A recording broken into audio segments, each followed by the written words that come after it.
ইচ্ছে তো করছিলই না ঘুম থেকে উঠতে, এত ঘুম ছিল। তো কোনো রকমে ঘুম থেকে উঠে ব্রাশ করতে করতে ব্যালকনিতে দাঁড়িয়ে দাঁড়িয়ে একটুখানি বাইরের লোকজন দেখছিলাম।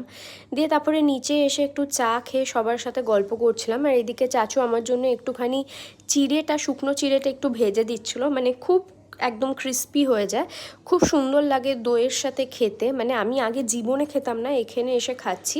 আর ওপরে একটুখানি আম ছড়িয়ে দিয়েছে, আর আমাকে একটুখানি, যেহেতু চিনি খাই না তাই জন্য আমাকে গুড় দিয়ে দিয়েছে।